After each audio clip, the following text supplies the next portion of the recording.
Vám všetkým príjemný dobrý deň zo štúdia TA3. Vyrábame ich, ale nekupujeme. Reč je o elektromobiloch. Na Slovensku je ich predaj najslabší v celej Európskej únii. To je problém, lebo o dekádu už v showroomoch nájdete autá so spaľovacím motorom iba ťažko. Odborníci preto žiadajú vládu, aby podporila predaj ekologických vozidiel.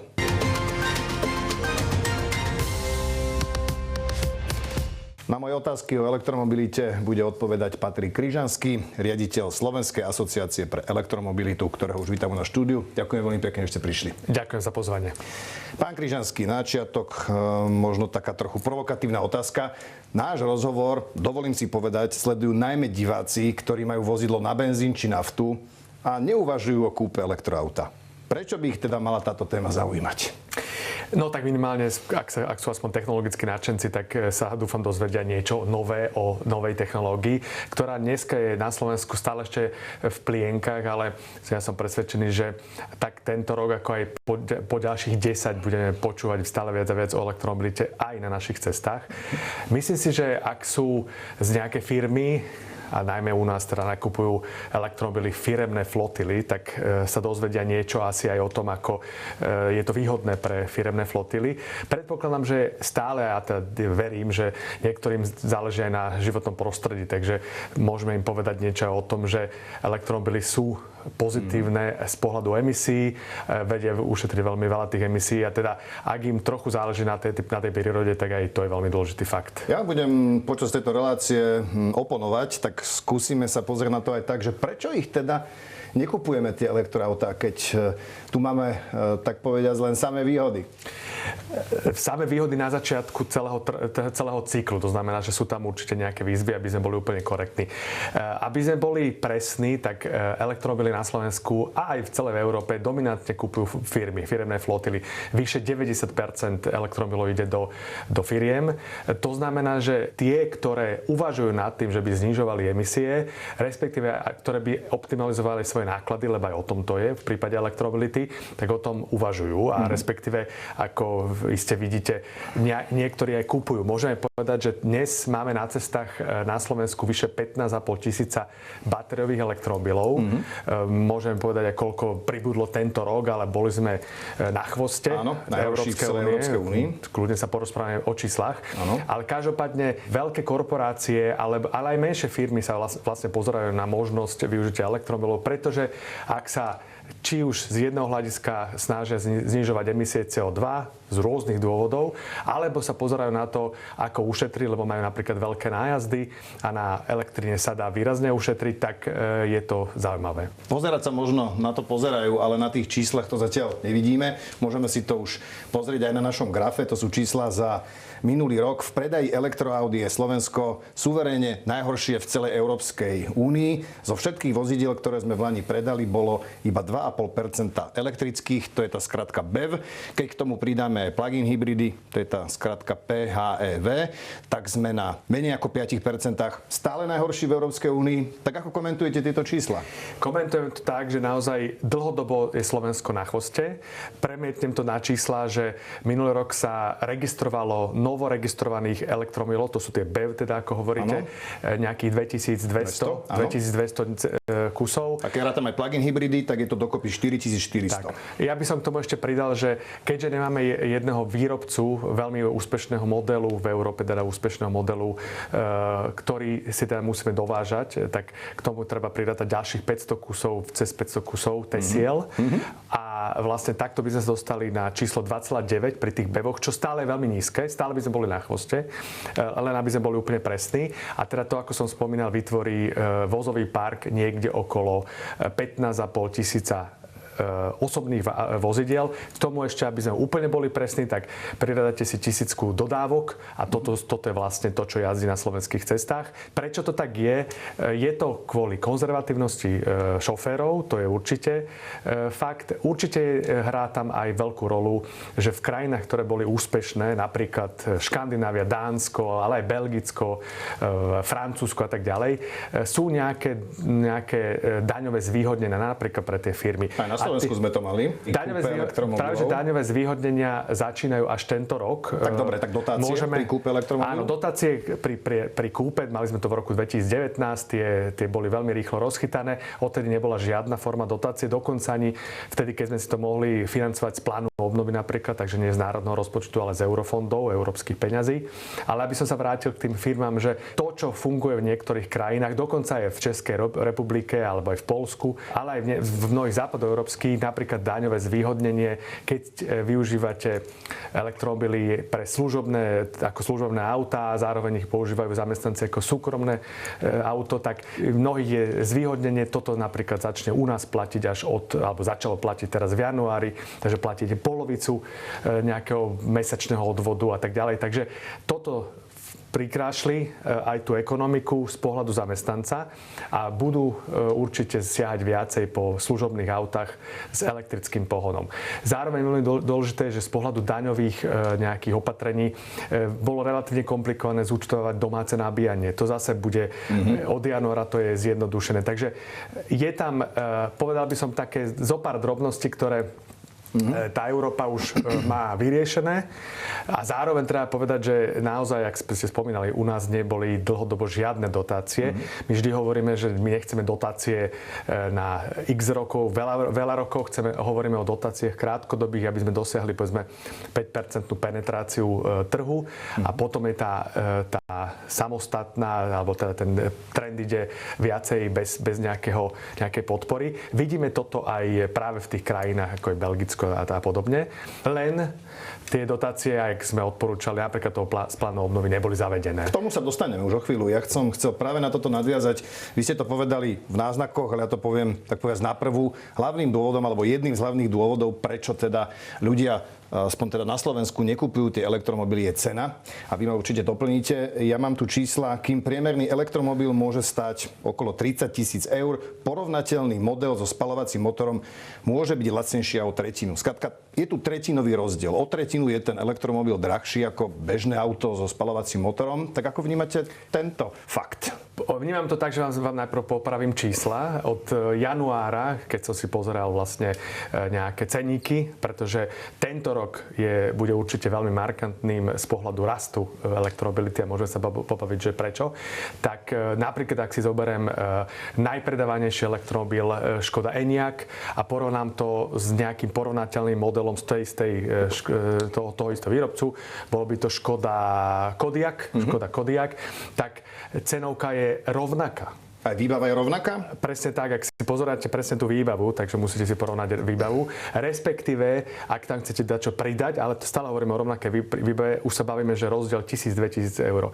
Rovnako, ak teda mám použiť toho istého výrobcu, ale mohol by som kľudne použiť Kiu a tak ďalej, tak práve prichádzajú na trh modely, ktoré majú byť zaujímavejšie, či už pre bežnejších ľudí, naozaj ten klasický privátny sektor, alebo aj ako služobné vozidlá v bežnejšom segmente zamestnancov, tak poviem zase Škoda Elroq a Škoda Karoq, tam je rozdiel 2000 eur. Pre elektromobil je drahšie o 2000 eur. O 2000 eur, tak ale keď platíte 36 alebo 38, tak to je proste tento rozdiel. Takže o 30% sme mohli hovoriť pred rokom. Čiže to už teda neplatí, aj keď hovorím o priemere za všetky autá. Tak ja som nepozeral úplne všetky samozrejme, ale je veľmi dobrá správa to, že tento rok prichádzajú nové modely, alebo teda už aj prišli, to hovoríme o týchto, to, čo som spomínal, ale aj Kia EV3. A aby som nehovoril o značkách, ale všetci títo výrobcovia vlastne prichádzajú s radou stredných modelov v 30-tisícových kategóriách a dokonca, a takýto model sa vyrába už aj v Trnave, v Stellantise. Citroën EC3, respektíve Opel Frontera Electric, to sú kategórie v 20-tisícových cenovkách. Myslím, že začínajú od nejakých 22 000. To znamená, že práve to bude jeden z motivov, alebo teraz kľúčov, prečo sa elektromobilita bude dostávať či už do segmentu zamestnaneckých, bežnejších aut, alebo to pravdepodobne na to siahnu aj bežnejší ľudia ako obyvateľstvo. Ďalšia téma, pri ktorej budem s vami trochu polemizovať. Elektromobily majú menší dojazd, aspoň takto to vnímajú nadšenci spaľovacích motorov. Hovoria, že do Chorvátska sa dá dôjsť na jednu nádrž z Bratislavy, ale aj z Dolného Kubína. Tu elektroauta ťahajú za kratší koniec. Zrejme opäť doplníte moje čísla. Pri elektroaute je priemerný dojazd 450-500 km na jedno nabitie. Tu ťahajú elektromobily za kratší koniec. Určite, ak by ste si sadli v Dolnom Kubíne a chceli by ste vystúpiť v Zadare alebo kdekoľvek, neviem koľko to je presne kilometrov, ale približne, určite áno. to nebude 500, bude to určite viacej. Áno. Skôr by som smeroval k 800 až neviem koľko. Áno. Tak potrebujete minimálne raz nabíjať, súhlasím. Podstata je takáto. Elektromobil spĺňa potrebu na 95% bežných jazd bežného človeka. Uznávam, že na východ od našej západnej hranice s Čechmi, respektíve s Rakúšanmi, a rátam do toho aj Slovensko, je stále relatívne nevyspelá nabíjacia infraštruktúra, tzv. Ultrarýchle nabíjačky na diaľniciach. Pevne inak verím, že toto sa zmení do polovice budúceho roka by malo pribudnúť 35 takýchto ultrarýchlych nabíjacích hubov aj u nás, 220 nabíjacích staníc, kde sa nabijete za 10 až 15 minút. Ale tých samotných nabíjačiek príbuda každým rokom. Myslím, že o 500 ich máme viacej a sme na čísle 2200 nabíjačiek. Hovoríme o 2200, vyše 2300 verejných nabíjacích staníc, nabíjacích bodov, takmer 1000 lokalitách. To znamená, áno, je to relatívne dobre rozvinuté, aj keď treba povedať, že chýbajú nám niektoré segmenty nabíjačiek a to je napríklad tá sieť na diaľniciach. Z plánu obnovy je na to vyčlenených 30 miliónov, ten projekt sa aj realizuje aktuálne a teda my sme v kontakte s ministerstvom hospodárstva, respektíve ich podradenou firmou MH Investora to realizuje a ja verím teda, že do polovice roka minimálne po slovenských diaľniciach nebude žiaden problém nabíjať.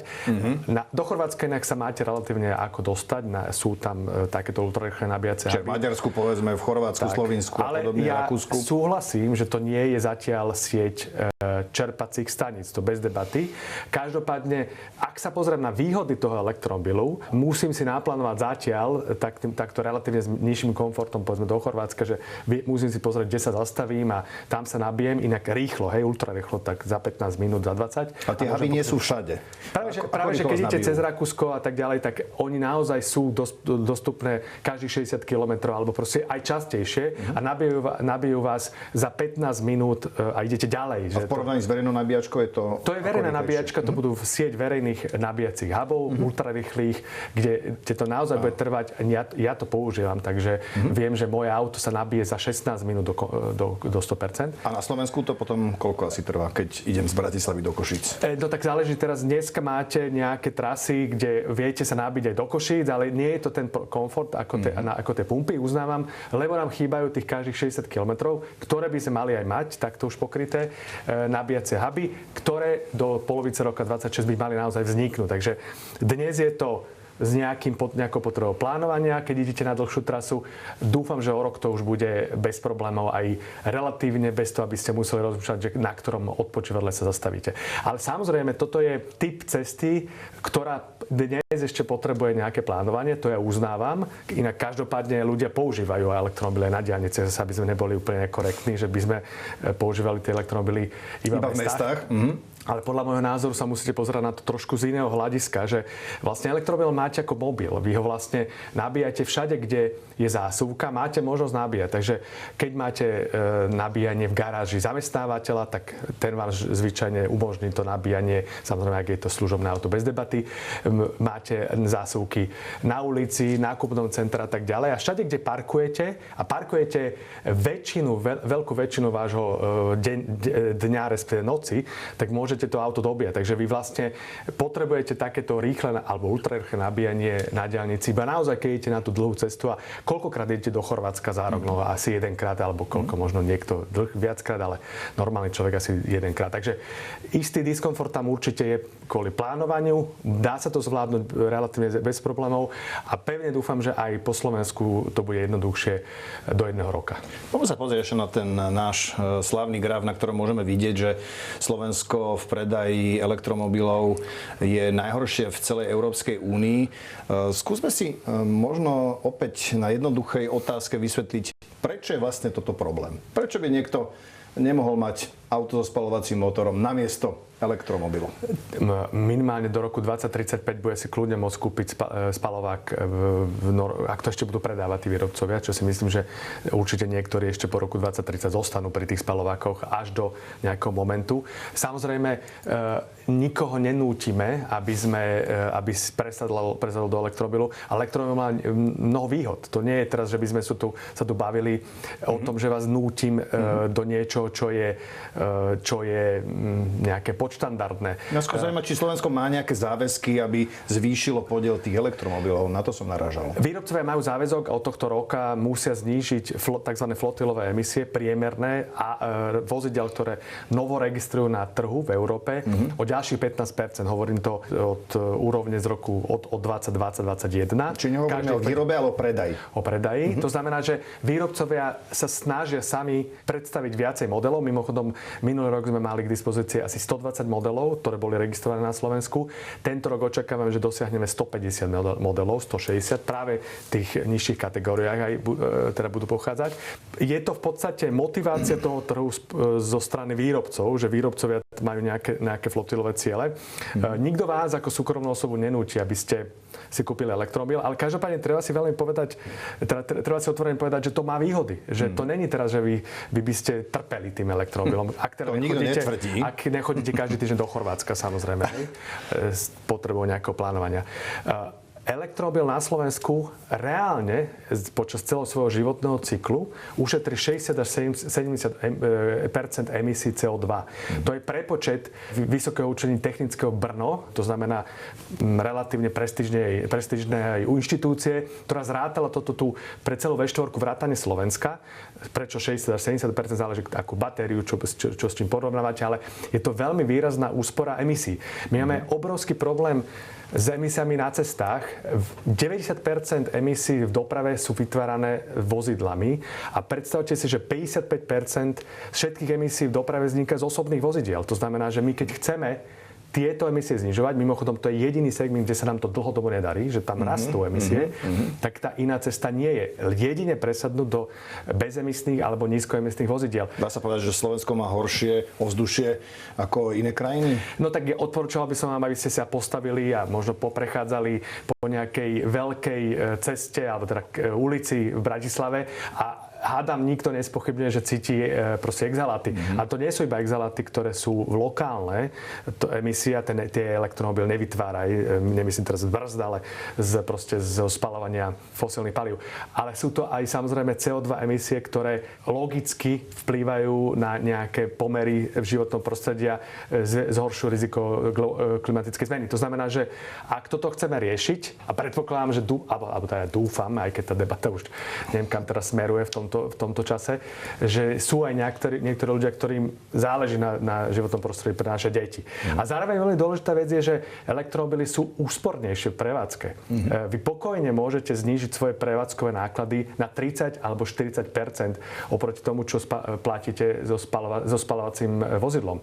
Lebo síce môže byť maličko drahšie stále, síce už nie až toľko, ale proste je tam pár tisíc, platíte, ak navyše nabijete doma alebo proste za dobrú cenu elektriny, 30% z toho, čo by ste zaplatili za benzín. To znamená, že tzv. Total cost of ownership, celkové náklady na vlastníctvo pre firmu sú nižšie. No dobre, ja som sa stretol s takým názorom, že tú batériu v tom elektroaute treba po niekoľkých rokoch vymeniť, ale môže sa stať takáto situácia, tak potom je to drahšie, keď treba tú batériu vymeniť. Viete, ja si budem teraz pripadať, ako keby som bol taký kňaz, ktorý vám káže, ale my do konca februára vydáme taký rešerš, naša asociácia, pretože práve z viacerých štúdí z posledných 2 rokov vyplynulo, že tie batérie vydržia výrazne viac, ako sme sa obávali. Že viaceré také inštitúcie vrátane prestížnych univerzít robili prieskum tento rok, v roku 2024 a tá degradácia batérie je, keďže to je systém, ktorý je veľmi inteligentný a optimalizovaný a tak ďalej, je veľmi nízky. Nechcem teraz prezrádzať to číslo, ale budete prekvapení, že vám vlastne tie batérie keď nebude nejaká porucha, ale však porucha môže byť na spolováku. Áno, určite. Tak vydržia oveľa viacej, ako si myslíte. To znamená, že ja som osobne presvedčený, že elektromobil je lepšia technológia ako spalovací motor. Okrem toho, že je to aj lacnejšia, pretože máte tam vyššiu efektívnosť a tak ďalej.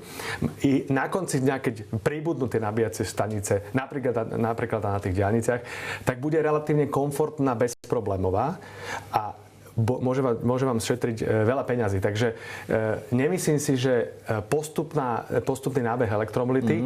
Mimochodom pozrieme sa na Čínu, kde je predaj vyššie 50% elektromobilov za minulý rok. Tak proste to postupne budú na to prichádzať aj Slováci. Mimochodom, keď hovoríme o čísle 15 500 na cestách, teda elektromobilov na cestách, my čakáme, že tento rok skončíme niekde cez 22 000.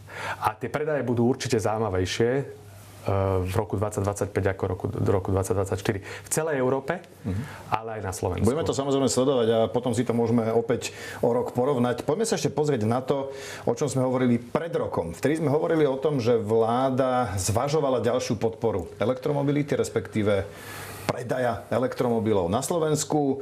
Ministri dostali úlohy, aby sa zamysleli napríklad nad dotáciami pri kúpe elektroaut, rýchlejšími odpismi či lacnejšími diaľničnými známkami pre majiteľov ekologických vozidiel.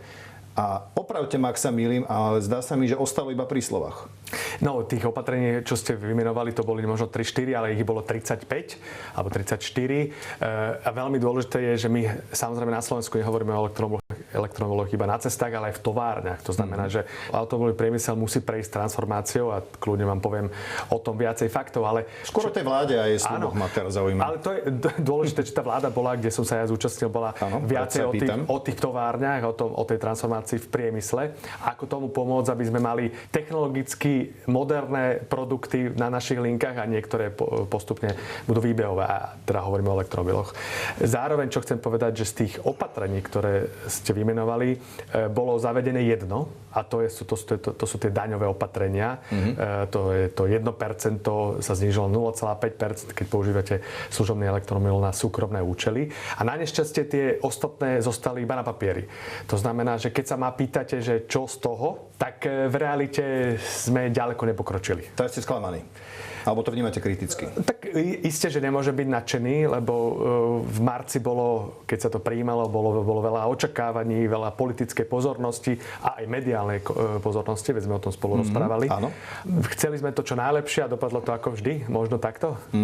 Ako to teda zmeniť? Lebo aj predstavitelia Zväzu automobilového priemyslu napríklad kritizujú, že kupujeme málo elektromobilov a ako riešenie navrhujú peniaze z eurofondov, že vraj sú na ministerstvách na stole, tak toto doslova povedal Alexander Matušek, šéf Zväzu automobilového priemyslu. Takisto hovorí o pláne obnovy. Z plánu obnovy malo ísť na celkovo 3000 nových nabíjačiek, 46 miliónov eur, no doteraz z nich Slovensko nič nevyčerpalo. Citujem teraz pána Matušeka. Je toto všetko pravda? Ležia tu, tak povediac, peniaze na stole a stačí len zobrať a použiť? My sme toto samozrejme hovorili vláde niekoľko rokov. Vlastne však minulý týždeň alebo pred 2 týždňami rozhodla o realokácii stovek miliónov eur v pláne obnovy, čo my sme očakávali a hovorili sme, že asi sa nevyčerpajú. A z toho plánu obnovy rovnako napríklad Česká republika sme mohli použiť tie nepoužité peniaze na dotáciu, lebo to tam bolo predpripravené, len nikto sa toho nechopil. Takže v tomto sme neúspeli a dotácia minimálne z plánu obnovy pravdepodobne nebude, lebo nie je to ani v procese. Z eurofondov nie je úplne možné podporovať súkromné vozidlá, je to relatívne komplikované, dalo by sa to urobiť iba pre obce a mestá a tak ďalej. Čo je ale na stole je modernizačný fond. A mimochodom modernizačný fond, ktorý je nevyužitý takisto, takže upozorňujeme, že podobne ako v pláne obnovy aj tuto máme nejaké možnosti, kde mimochodom napríklad Poľsko rozhodlo dostalo potvrdenie na konci minulého roka, že nie, že budú podporovať osobné elektromobily, ale kamióny. Pretože to je nová téma, ktorá sa veľmi rozvíjala minulý rok. A v prípade elektromobilov hovoríme o vzduši, o úsporách a tak ďalej, aby sme mali lepšie technológie na cestách. V prípade kamionov napríklad, bezemisných, hovoríme o konkurencii našich dopravcov, lebo keď si to uvedomíte, ak Poľsko dá 50 miliónov na podporu bezemisných kamionov a poľské firmy začnú nakupovať tieto kamiony do svojich flotil a zároveň na druhej strane zadávateľia logistických výkonov, veľké firmy, ktoré si prenajímajú služby našich špeditérov, budú žiadať, a teda aj žiadajú, aby tieto firmy mali takéto kamiony, tak sa nedostanú tieto naše firmy ani len do tendrov. To je realita dneška. Takže keď hovoríme pri osobných elektromobiloch o vzduší, tu hovoríme o biznise. Áno, my apelujeme na našu vládu dlhodobo, plán obnovy, eurofondy, modernizačný fond. Pozrime sa na takéto možnosti, lebo okolité krajiny to robia. Napríklad aj Rakúsko má dlhodobo už z plánu obnovy podporu elektrických kamionov. Takže oni už prešli tou fázou tých osobákov. My sme zatiaľ neprešli ani tam. Pán Kryžanský, v tejto chvíli čas na náš rozhovor vypršal. V každom prípade som rád, že ste si našli čas na túto tému a prajem vám ešte príjemný zvyšok dňa. Ja ďakujem za pozvanie.